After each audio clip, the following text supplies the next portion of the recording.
Asia অঞ্চলের উপপরিচালক মীনাক্ষী গাঙ্গুলি বলেছেন, রাজনৈতিক প্রতিপক্ষকে কারাগারে পুরে দেওয়া হোক কিংবা শান্তিপূর্ণ মত প্রকাশে বাধা দেওয়া হোক, অন্তর্বর্তী সরকারের এমন কোনো পক্ষপাতমূলক আচরণ করা উচিত নয় যা শেখ হাসিনার সরকারের সময় বাংলাদেশের মানুষের সঙ্গে করা হয়েছে।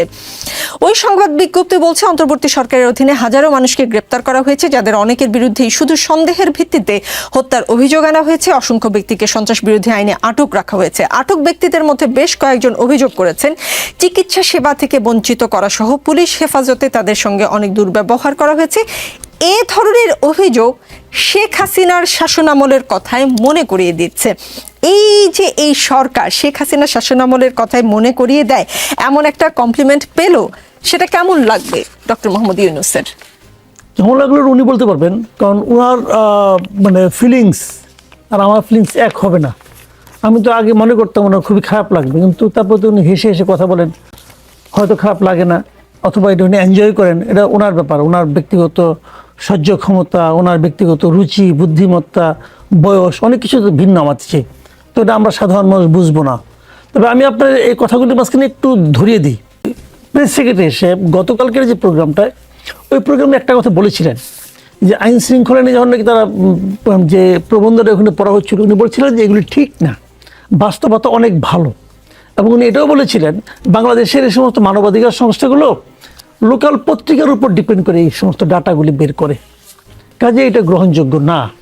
মানে আমি যেন শুনতে পাচ্ছি হাসান মাহমুদের কথা প্রতিধ্বনি আর কি, হাসান মাহমুদ, ওবায়দুল কাদের, ওটা মানে ইকো শুনতে পাচ্ছিলাম। এবং উনি ফিনিশিং দিয়েছেন যে উচিত হবে এ ব্যাপারে হিউম্যান রাইটস ওয়াচ, তারপরে এই ধরনের ওই নামটা উচ্চারণ করছেন, হিউম্যান রাইটস ওয়াচ, এবং আরো একটা সংগঠনের নাম উচ্চারণ করছেন, ওনাদের একটা মানে আপনার মানে প্রতিবেদন দেওয়া। আল্লাহর কি রহমত, তাদের ফলো করা উচিত। আল্লাহর কি রহমত, পরের দিনই বুধবার দিন এবং বৃহস্পতি পরের দিন আল্লাহর রহমতে পরের দিন হিউম্যান রাইটস ওয়াচ এই প্রতিবেদনটা দিয়েছেন। আমার জানার খুব ইচ্ছা, এই যে আপনার হাসান মাহমুদ এবং ওবায়দুল কাদেরের ব্লেন্ডিংয়ে সংকর প্রক্রিয়া যে নিয়ে আসছেন, আমাদের এখন কথা বলছেন, উনি এখন কি বলেন? হিউম্যান রাইটস ওয়াচ বলছে, হিউম্যান রাইটস ওয়াচ কথাটা শেষ করছে কিভাবে? পুরো প্রতিবেদন আমি পড়ছি, প্রতিবেদনের শেষ দিকে কি বলা হয়েছে আমি আপনাকে, ওইটা আবার প্রথম আলো অনুবাদও করছে, প্রথম আলো অনুবাদটা ভালোই করছে, আমি পড়ে দেখছি। তো শেষটা দেখেন, আমি শেষ প্যারাটা পড়ি। হিউম্যান রাইটস ওয়াচের এশিয়া অঞ্চলের উপপরিচালক মীনাক্ষী গাঙ্গুলি বলেন, বাংলাদেশ সরকারের সন্ত্রাস বিরোধী আইনের অপব্যবহার বন্ধ করা উচিত। আইনটি রাজনৈতিক দমন পীড়নের সমার্থক হয়ে উঠছে, রাজনৈতিক দমন পীড়নের সমার্থক হয়ে গেছে আইনটা। এর পরিবর্তে অন্তর্বর্তী সরকারের নিরাপদ ও অংশগ্রহণমূলক নির্বাচনের পরিবেশ তৈরিতে মনোযোগ দেওয়া উচিত। কি ধরনের নির্বাচন? নিরাপদ ও অংশগ্রহণমূলক করতে পারে। আমি বলছি না এটা বাইবেল, এটা কিন্তু আমি বলছি না এটা বাইবেলও না, কিন্তু যাদের মানে কাছ থেকে একটা বক্তব্য প্রতিবেদন আশা করেছিলেন আমাদের প্রেস সেক্রেটারি সাহেব, তো ওনাদের বক্তব্য হলো এইটা। জি, তো এখন বিষয়টা হলো জানেন কি, আমরা সবসময় জানি যারা সরকারে থাকে না, তারা মনে করে যে তারা যেটা দেখতেছে, যেভাবে দেখতেছে এইটাই প্রকৃত দেখা, অন্য কিছু দেখা না, এটা তারা মনে করে। এবং তারা জনগণ থেকে এতটাই বিচ্ছিন্ন হয়ে যায়, তারা বিশ্বাস করতে শুরু করে যে তারা যেভাবে ভাবছে এটাই জনগণের চিন্তা। আমাদের দেশের সরকারগুলোর সবচেয়ে বড় দুর্বলতা হলো এখানে, তারা জনবিচ্ছিন্ন হয়ে যায় খুব দ্রুত। এই শফিকুল আলম একসময় সাংবাদিক ছিল ভাই, সে তো একসময় সাংবাদিক ছিল, সে তো মানুষের সঙ্গে মিশত, এত দ্রুত কিভাবে বিচ্ছিন্ন হয়ে গেল এই 6 মাসের ক্ষমতায়, এটা ভাই আমি বুঝি, 1-1.5 বছরের ক্ষমতায়, এটা ভাই আমি বুঝি না। Barrister Asaduzzaman Fuad, human rights ওয়াচের এশিয়া অঞ্চলের উপপরিচালক মীনাক্ষী গাঙ্গুলি বলেছেন, বাংলাদেশ সরকারের সন্ত্রাস বিরোধী আইনের অপব্যবহার বন্ধ করা উচিত। আইনটি রাজনৈতিক দমন পীড়নের সমর্থক হয়ে উঠছে। এর পরিবর্তে অন্তর্বর্তী সরকারের নিরাপদ ও অংশগ্রহণমূলক নির্বাচনের পরিবেশ তৈরিতে মনোযোগ দেওয়া উচিত। মীনাক্ষী গাঙ্গুলি কি সরকারকে কোনো বার্তা দিলেন? প্রথম কথা হচ্ছে, মানবাধিকারের একটা আন্তর্জাতিক রাজনীতি আছে এবং মানবাধিকারের রিপোর্টগুলো আমাদেরও গণমাধ্যমে কোন প্রেক্ষিতে কোন টোনে আলোচনা হয় সেটার একটা পলিটিক্স আছে। দেখেন, গত পরশুদিন বাংলাদেশে মানবতা বিরোধী অপরাধ ট্রাইব্যুনালে গুমের 2টা মামলার চার্জশিট হয়েছে। বাংলাদেশের বিভিন্ন বাহিনীর সাবেক প্রধান, গোয়েন্দা সংস্থার ডিজিএফআই এর সাবেক 5 জন প্রধান সহ প্রায় 22 জনের এগেনস্টে ক্রস মামলার আছে, চার্জশিট দেওয়া হয়েছে। এবং আমি দেখলাম যে আমরা যারা রেগুলার টেলিভিশনে যাচ্ছি, মন্তব্য করতেছি, কোনো টেলিভিশনে এই বিষয়ে আমি কোনো আলোচনা টকশো শুনি নাই। তাহলে প্রশ্ন হচ্ছে যে বাংলাদেশের ইতিহাসের সবচেয়ে ব্রুটাল জেনোসাইড নিয়ে আমাদের গণমাধ্যমে যেই লেভেলের কাভারেজ দেখলাম, এবং আমি গণমাধ্যমের প্রত্যেকটা মেজর পত্রিকা টেলিভিশনের রিপোর্ট দেখলাম, সেখানে অলমোস্ট আমার দেশ ছাড়া প্রায় সবাই এটাকে খুবই একটা মাইনর সেকেন্ড পেজে এক কলামে নিচের দিকে ছোট করে নিউজ করেছে। আমি পার্সোনালি এই সপ্তাহের অথবা গত 2-3 দিনের কোনো টকশোতে এই টপিকে আলোচনা শুনি নাই। তাহলে প্রশ্ন হচ্ছে যে আমাদের ইতিহাসের সবচেয়ে রিপোর্টটি আমার হাতে, আমি হাতে নিয়ে আপনি যখন এই কথা বলছেন আমার হাতে, আপনি কেন মনে করেন গণমাধ্যমগুলো যতটা গুরুত্ব দেওয়ার দরকার ছিল দেয়নি কেন? সেটা কেন? একটা বড় কারণ হতে পারে আওয়ামী লীগের আমলে যেগুলো হয়েছে, বিভিন্ন জায়গা থেকে আমি শুনতে পেয়েছি যে বাংলাদেশের এজেন্সিগুলো এখানে সিরিয়াসলি ইন্টারফেয়ার করেছে, যেন এটা নিউজ না করা হয়, নিউজ করে নিউজ নামায় নিয়েছে, এরকম ঘটনা আমি পার্সোনালি জানি। এখন প্রশ্ন হচ্ছে যে আমরা যখন মানবাধিকার নিয়ে কথা বলবো, আমাদেরকে ইকুয়ালি সাহসিকতার সাথে কথা বলতে হবে এটা নিয়ে। এবং মাসুদ ভাই কারেক্টলি বলেছে যে মানবাধিকারের বিষয়টা কোনো সরকারই খুব পজিটিভলি নিতে পারে না। তো সেই জন্য আমি যেটা এক্সপেক্ট করেছিলাম, এই রিপোর্টগুলো যদি আমাদের একটা মানবাধিকার কমিশন ফাংশনাল থাকতো, এর প্রত্যেকটা জিনিস সিম্পলি রেফার করে দেওয়া দরকার ছিল, যে এই অভিযোগগুলো এসছে, এই সংগঠন এই রিপোর্টের উপরে ভিত্তি করে এটা করেছে, আপনারা এটা থরলি রিভাইজ করেন, থরলি ইনভেস্টিগেট করেন, করে যেখানে যেখানে আমার আইনের ব্যত্যয় ঘটেছে সেখানে রাষ্ট্র অ্যাকশন নেবে। প্রশ্ন হচ্ছে পলিটিক্যালি লতিফ সিদ্দিকী, পান্না, কার্জন এই ধরনের বাটপাটদের ব্যাপারে আমাদের সিরিয়াস বক্তব্য আছে, কিন্তু একটা কথা আমরা বারবার বলেছি যে হাসিনার মতো একটা ক্রিমিনাল জাতীয় শত্রুর ব্যাপারেও রাষ্ট্রকে ব্রুটালি ইনসাফ করতে হবে, কারণ ইনসাফের প্রশ্নটাই হচ্ছে রাষ্ট্র। এবং এইটা যদি আমরা করতে ব্যর্থ হই যে কারো ক্ষেত্রে, তাহলে সেটাতে রাষ্ট্র কালেকটিভলি সম্মিলিতভাবে ক্ষতিগ্রস্ত হবে। সেইটা আমাদের সশস্ত্র বাহিনীর লোক যদি ইনভলভ থাকে, ডিজিএফআই এর প্রধান যদি ইনভলভ থাকে, পুলিশের, র্যাবের সাবেক ডিজি অথবা আইজি যদি ইনভলভ থাকে, অথবা যে কেউ সেখানে ইনভলভ হোক, তাদের সবার ব্যাপারে এই ন্যায্যতার প্রশ্ন, বিচারিক ইনসাফের প্রশ্ন কোনোভাবে কম্প্রোমাইজ করা যাবে না। এই জন্য আমি ইনভাইট করব ইন্টারিম অ্যাডমিনিস্ট্রেশনকে, যে অভিযোগগুলো এসছে এগুলো সিরিয়াসলি হিউম্যান রাইটস কমিশন অথবা যে কোনো বডিকে রেফার করেন, ইনভেস্টিগেট করুক, ক্রস চেক করুক, যেখানে যেখানে আইনের ব্যত্যয় ঘটেছে সেখানে যেন সুবিচারের ব্যবস্থা করা হয়। জি, মাসুদ কামাল, হাসনাত আব্দুল্লাহ বলেছিলেন সাবের হোসেন চৌধুরীর নেতৃত্বে আওয়ামী লীগ পুনর্বাসনের প্রস্তাব দিয়েছিলেন সেনাপ্রধান ওয়াকারুজ্জামান, তখন এটা নিয়ে অনেক আলোচনা হয়েছে। এখন আবার সাবের হোসেন চৌধুরীর বাসায় 3 দেশের রাষ্ট্রদূত গিয়েছেন এবং দীর্ঘ মিটিং করেছে, এমন একটি খবর প্রকাশ হবার পর এ নিয়ে ব্যাপক আলোচনা। সাবের হোসেন চৌধুরীর নেতৃত্বে কোনো আওয়ামী লীগ আসবে কিনা, আপনি কোনো লক্ষণ দেখেন কিনা? আসলে রাজনীতিতে এর প্রভাব কি হতে পারে, ক্ষতি কি, লাভ কি? আসবে কিনা এটা ওরা বলতে পারবে, এটা আমি বলতে পারবো না। এবং আসবে কোন ফর্মুলা, এটা বলেছে লক্ষণ দেখেন কিনা? হ্যাঁ, লক্ষণ দেখেন কিনা? আমি লক্ষণ দেখি না, একে অনেকে দেখেন। আমি বলি আপনাকে, আমার বিবেচনায় সাবের হোসেন চৌধুরী তো ইমিডিয়েট হাসিনা যে সরকার ছিল সে সরকার একটা মন্ত্রী ছিল, ফুল মন্ত্রী, ফুল মন্ত্রী ছিল রে ভাই। হাসিনা যে দোষে দোষী সে দোষে সেও দোষী। আমি বিশ্বের সঙ্গে লক্ষ্য করি যে অন্য অনেক মন্ত্রীরা জেলে যাচ্ছে, উনি জামিন পেয়ে গেছে একদিনের মাথায়। কি ভাই, আমার কাছে এটা ক্লিয়ার না, কিন্তু আমি ওনার জামিন পাওয়াতে আহত হয়ে গেছি তা কিন্তু বলছি না। আমি বলছি যে ভাই সবাই তো পেতে পারে, তাহলে আর যদি অন্যরা না পায় উনিও পাবেন না। ঘটনাটা কি, উনি কি মন্ত্রী ছিলেন না? গত মন্ত্রিসভার ছিলেন তো। যে মন্ত্রী, যে গভর্নমেন্টের অধীনে এই অপকর্মগুলি হয়েছে, সর্বশেষ যে গভর্নমেন্টের আমলে গোলাগুলিগুলো মানুষকে হত্যা করা হয়েছে, যে গভর্নমেন্টের আমলে, সেই গভর্নমেন্টের একজন সক্রিয় মন্ত্রী। তো উনি যদি নতুন করে আবার আওয়ামী লীগকে পুনর্গঠন করতে চান, তো যে আওয়ামী লীগ ছিল সেই আওয়ামী লীগই তো হবে, সেই আওয়ামী লীগ তো হবে। তো ওনার চেহারা সুন্দর অথবা ওনার ক্লিন শেভড, এটাই কোনো যোগ্যতা? অথবা উনি বড় ব্যবসায়ী, এটা কোনো যোগ্যতা? অথবা সালাউদ্দিনের কাছে যদি আত্মীয়, এটা কোনো যোগ্যতা? আমরা তো এই ধরনের যোগ্যতাকে বিচার করতে চাই না। আমার কাছে কথা ক্লিয়ার ভাই, ওনার নামে আমি শুনেন, বাংলাদেশে রাজনীতি করার অধিকার সবারই আছে, আর বাংলাদেশে প্রত্যেকটা অপরাধের শাস্তি চাওয়ার অধিকার আমাদের আছে। বাংলাদেশে কোনো অপরাধ আপনার বিচারের সম্মুখীন না হয়ে চলে যাবে, এটা আমি চাই না। যে কারোর বিরুদ্ধে কোনো বিচার আওতায় আনতে হবে। তো আপনি তো ওনার বিচার তো অন্যভাবে করতেছেন। এখন যদি শুরু থেকে আমরা টের পাই যে আপনার প্রতি এক ধরনের সফটনেস কাজ করতেছে গভর্নমেন্টের অথবা জুডিশিয়ালে, যদি টের পাই আমরা হতাশ হবো। আমাদের তো আর কিছু করার নাই, ক্ষমতা নাই। আমরা হতাশ হবো, নাহলে আনন্দিত হবো। এখানে আমরা হতাশ হবো। এখন যাকে নিয়ে আমি হতাশ হচ্ছি সে এসে নিয়ে আবার আওয়ামী লীগ করবে অথবা কোনো একটু দল করবে, সেই দলে বিদেশিরা আসুক আর যে কেউ আসুক, স্বয়ং ট্রাম্প আসলো, ভাই আমার মন্তব্য এটাই, এখানে আমার কোনো ভিন্ন মন্তব্য নেই। ডাক্তার সাখাওয়াত হোসেন শান্ত, বিএনপি স্থায়ী কমিটির সদস্য আমির খসরু মাহমুদ চৌধুরী বলেছেন কে কার বাড়িতে মিটিং করছে এটা নিয়ে বিএনপির মাথা ব্যথা নাই।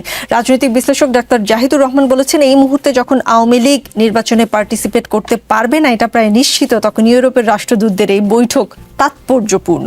বিএনপির কাছে কেন এই বিষয়টা গুরুত্বপূর্ণ মনে হচ্ছে না, বা বিএনপির কোনো মাথা ব্যথা নেই? যদি এটা কোনো রাজনৈতিক রূপান্তরের দিকে আগায়, এমন কিছু হয়, নিশ্চয়ই রাজনৈতিক দল হিসেবে বিএনপি তখন তাদের পজিশন ন্যায্য যেটা রাজনৈতিক সেটা নিবে। বরং আমি আপনাকে একটা তথ্য দিয়ে একটু সাপ্লিমেন্ট করি যে প্রথম আলোতে একটা রিপোর্ট হয়েছিল এই মাত্র কয়েকদিনের 28 সেপ্টেম্বর, ফ্যাসিবাদে জড়িত 44,000 গ্রেপ্তার, জামিনে 73%। ফ্যাসিবাদে জড়িতদের যাই 44,000কে গ্রেফতার করেছে তার মধ্যে 73%কে জামিন দিয়েছে। সেখানে সাংবাদিক পান্নাকে বা ঢাকা বিশ্ববিদ্যালয়ের শিক্ষক 8 জনকে জামিন দেওয়া যাচ্ছে না কেন? তারা এত গুরুতর ষড়যন্ত্রে লিপ্ত হলে সরকারের তো উচিত ছিল সেটা কোনো না কোনোভাবে এক্সপোজড করা।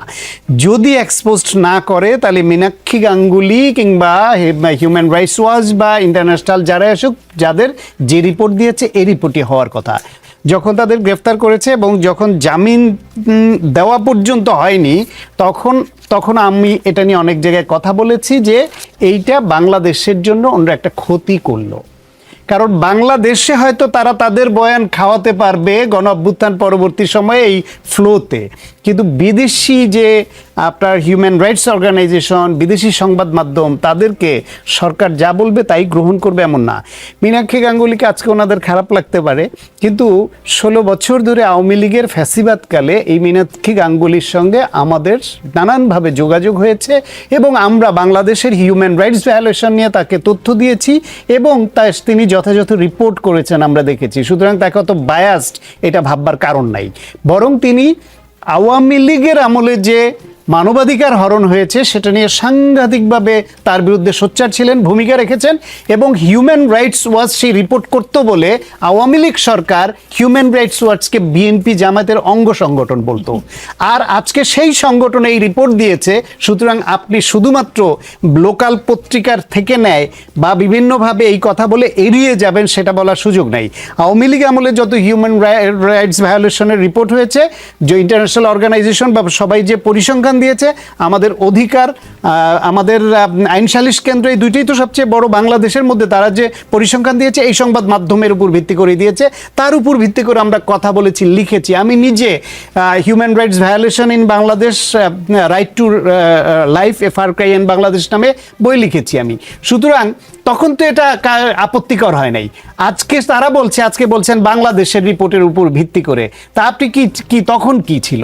সুতরাং আপনি বলতে পারেন তখন হিউম্যান রাইটস ভায়োলেশন আরও অনেক বেশি হতো, সংবাদ মাধ্যম ভয়ে সব প্রকাশ করতে পারতো না। এখন আপনার সেই ভয়ের জায়গাটা তুলে দিয়েছেন, বলছেন যে স্বাধীন বলে অনেক কথা বলতে পারছে, তাতে হয়তো যা ঘটছে তার বেশিরভাগ সংবাদ মাধ্যমে আসছে, এটা বলতে পারেন আপনি বড় জোর। কিন্তু স্বাধীনতা পাচ্ছে বলে মিথ্যা কথা লিখছে হিউম্যান রাইটস ভায়োলেশনের, এই তথ্য হাজির করাটা ওই যে মাসুদ কামাল ভাই যেটা বললেন, এইটা ওই জায়গায় বসে, ওই পদে বসে যে পেশা থেকে আসছেন সেটা থেকে এসে এই আচরণটা মানায় না।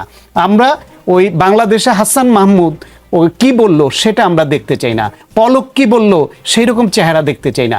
এমনকি ভবিষ্যতে যেই বিএনপি এবং জামায়াত ইসলামকে হিউম্যান রাইটসের উপরে মীনাক্ষী গাঙ্গুলিরা বা অ্যামনেস্টি ইন্টারন্যাশনাল যে সহযোগিতা দিয়েছে তাদের দৃষ্টিতে ন্যায্য রিপোর্ট করে, ভবিষ্যতে বিএনপি জামাত ক্ষমতায় আসলেও হয়তো তাদের কাছে এই মীনাক্ষী গাঙ্গুলিকে খারাপ লাগতে পারে। কারণ তারা তাদের দায়িত্ব পালন করে, তারা আপনার আমার চেহারা দেখে আমার কথায় দায়িত্ব পালন করবে না, বরং তাদের বিরুদ্ধে এই ধরনের কথা বলে আরও বাংলাদেশকে ক্ষতিগ্রস্ত করাবে। সেটা না করে উচিত হচ্ছে তদন্ত করা। এবং এই ঘটনাটা যখন ঘটে, যে সাংবাদিক পান্নাকে এবং বিশেষ করে ঢাকা বিশ্ববিদ্যালয়ের আরও অনেকের ব্যাপারে আমি বলছি না, অন্তত 2 জনের ব্যাপারে বলছি, একজন সাংবাদিক, একজন বিশ্ববিদ্যালয়ের শিক্ষক, তাদের রাজনৈতিক মতাদর্শ আছে, তাদের অবস্থান আছে, তাদের মুক্তিযুদ্ধ নিয়ে তাদের একটা অবস্থান আছে। অ্যাপার্ট ফ্রম দিস, যদি কোনো ষড়যন্ত্রে যুক্ত থাকে যেটা রাষ্ট্রের জন্য গুরুতর হুমকি, তাহলে সেটার ছিটে ফোটাও তো আমরা জানতে পারছি না। আমরা যে এই সরকারকে বা তাদের কার্যক্রমকে ডিফেন্ড করব, ডিফেন্ডই তো করে আসছি অনেক কিছুতে, সেই সুযোগটুকু আমাদের দেন, সেটুকু তথ্য অন্তত যে আমাদের অবহিত করেন যে ওরা এত বড় বিরাট এক ষড়যন্ত্রে লিপ্ত ছিল, এতদিনে ইউনূসের সরকার পড়ে যেত তাদের জামিন দেওয়া হলে, তা তো বলছেন। জি জি। মাসুদ কামাল, আগে যদি মুরগি ব্যবসায়ী টিভি চ্যানেলের মালিক হয়, এখন পত্রিকার সাংবাদিক চ্যানেলের মালিক হলে ক্ষতি কি? এটা নিয়ে কেন এত হইচই? হিংসা থেকে? না না, হিংসা করবেন, আগেরটাও খারাপ ছিল, এটাও খারাপ। আপনি একটা খারাপ দিয়ে তো আরেকটা খারাপকে জাস্টিফাই করতে পারেন না। দেখেন, আমি আমি আমি নিজে টেলিভিশনে চাকরি করতাম, আমি পত্রিকাতে চাকরি করছি, যেহেতু টিভি আলোচনা হচ্ছে টিভি প্রসঙ্গটা বলি। টেলিভিশনের একটা লাইসেন্স পেতে হলে, যিনি লাইসেন্স পেতে চান, তার কিন্তু নিজস্ব ব্যবসায়িকভাবে তার যে আপনার যেটা ট্রেড লাইসেন্স দিতে হয়, তার ট্যাক্স সার্টিফিকেট দিতে হয়, মানে সে যে একটা টিভি চালানোর উপযুক্ত ব্যক্তি, সেরকম কাগজপত্র জমা দিতে হয় তাকে কিন্তু। কারণ আপনি একজনকে একটা ট্রেড লাইসেন্স, আপনি একটা টিভি দিয়ে দিলেন, সেই টিভিটা নিয়ে সে মনে করেন লোকজনকে নিয়োগ তাদের বেতন দিল না, এটা তো তার সেই অর্থনৈতিক সামর্থ্য আছে কি না এটা সরকার চেক করেই দেয়। আজকে মাহফুজ আলম যে ব্যাখ্যাটা দিল, আমি দেখলাম তার পত্রিকায়, এই ব্যাখ্যাটা আমার কাছে এত হাস্যকর মনে হয়েছে, আমি কি বলবো, সে বলতে আমরা নতুনদেরকে দিচ্ছি। তো এই লোকের তো যাদেরকে দিয়েছে মুহূর্ত যেন কালকে বললো, এতে তো সংসার চালানোর নাই, সক্ষমতা নাই। যার একটা টিভি বের করার অর্থনৈতিক সামর্থ্য আছে, সে ভাই একটা বিশ্ববিদ্যালয়ের রিপোর্টার হয় না, সে ওরকম একটা যে পত্রিকা মাত্র 700-800 ছাপে সেই পত্রিকার স্টাফ রিপোর্টার হয় না। বাংলাদেশে কোন পত্রিকা কত টাকা বেতন কতদিন পর পর দেয় এটা তো অন্তপক্ষে জানি, ধরেন কিছুই জানি না, এটুক জানি। তো সেই জানা নিয়ে বুঝি এদের টিভি তাদের মানে ঠিকঠাক মতো চাহিদা মতো 4-5টা টেলিভিশনের সেট কেনার সামর্থ্য আছে কিনা এটা নিয়ে আমার সন্দেহ আছে। সে একটা মুরগি ধরছে, ব্যবসায়ী একটা মুরগি ধরছে, ধরে বলছে ভাই আপনি আমার চালাবেন, এবং সেই যে সমস্ত ব্যাংক স্টেটমেন্ট সব ভুয়া, তার ওই ব্যাংক স্টেটমেন্ট থাকতেই পারে না। তার কোটি কোটি টাকার ব্যাংক স্টেটমেন্ট থাকলে তাহলে সে ওই চাকরি করতে পারে ভাই, এগুলো তো বুঝি। এখন এই জিনিসটা হলো কি, বৈষম্য বিরোধী ছাত্র আন্দোলনের নাম করে এরা আসছে ক্ষমতায়, আইসে নিয়ে বৈষম্য যতটুকু করা যায় তার হাইয়েস্ট পয়েন্ট পর্যন্ত তারা যাচ্ছে, এবং যে একটা অজুহাত দিচ্ছে যে তারা নাকি এই আন্দোলনের সঙ্গে যারা জড়িত তাদেরকে তারা এগুলো দিচ্ছে, তাদের অন্য কিছু দেন, তারা তো এই কাজ করতে পারবে না। তারা আবার কোটা ভিত্তিতেই তারা টেলিভিশন চ্যানেলও পেয়ে গেছে, সময় আসলে খুব বেশি তারাও করছে। এই যে আপনি দৈনিক জনকণ্ঠ, ওইটার মধ্যে তাদের একজন লোক ঢুকেছে, এনসিপি লোক ঢুকেছে, এটা কি রে ভাই? এগুলো কিন্তু উদাহরণ হয়ে থাকবে। আপনি আপাতত ক্ষমতা সংশ্লিষ্ট আছেন, এখনো তো পার পেয়ে যাবেন, কিন্তু এগুলি এক্সাম্পল, খুব খারাপ এক্সাম্পল।